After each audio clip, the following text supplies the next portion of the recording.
My father went before her. I don't know if he came with anybody else, but he came to Worcester. When my mother decided to come, she was coming with her sister-in-law, Faggy, who was married to her brother, Joina. And they remained very fast friends, even though they were quite different in their interests and outlook, but they always remained very close friends. When they decided to come, my mother didn't have her regular passport that she needed that stated that she was a married woman and had a child. She came on her unmarried passport, and which created quite a problem. But the first thing that she told me was that some students helped them, and I can't say it properly, but what she always used to tell me is that they gumvid the grenets, which really means they stole over the border. And believe it or not, they tried the first night, and they couldn't get over the border, and they came home.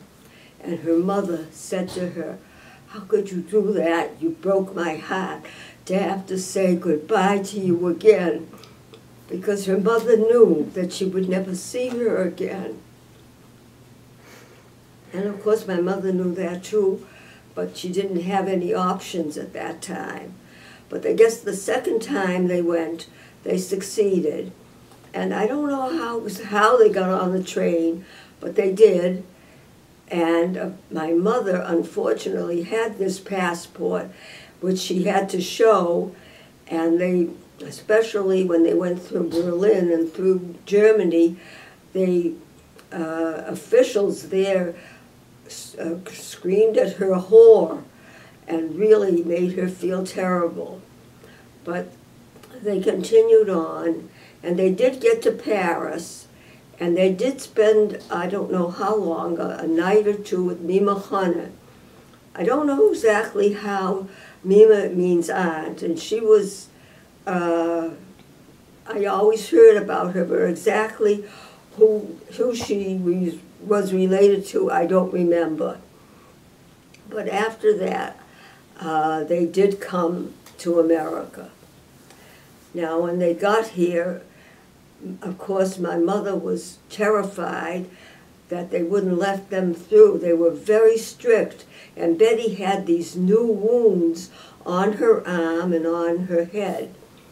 But what they did was put a shawl over her, and God was willing to let them come in, because they did come in successfully. And it was a Sunday, and they didn't release people on Sunday, but somehow they begged, or for whatever reason, they let them go, and they came to Worcester. They came to Ralph and Manya's house. That must have been the address that they had. Whether my father had an apartment, I'd have no idea. And when they came in, of course, Betty was very frisky, always wanting to do something. She saw the Sunday funnies or comics, and if they were in color, and she grabbed them and was tearing them, and Eddie and Bernie said, "Oh, the greenhorns." So that was a common phrase then for newly arrived individuals.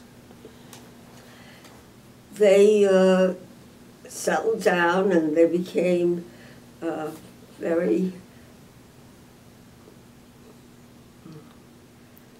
very happy here, as far as I know. My father was a roofer, and he worked for one of the most prestigious companies in the city called Barnard and Sons. And after a while, I don't know how many years, he went into business for himself. They were very reluctant to have him leave because he was a wonderful worker, and he was very talented in sheet metal work, which was so, you know, roofing can be hard to do, but she meant you really have to know what you're doing to do it well.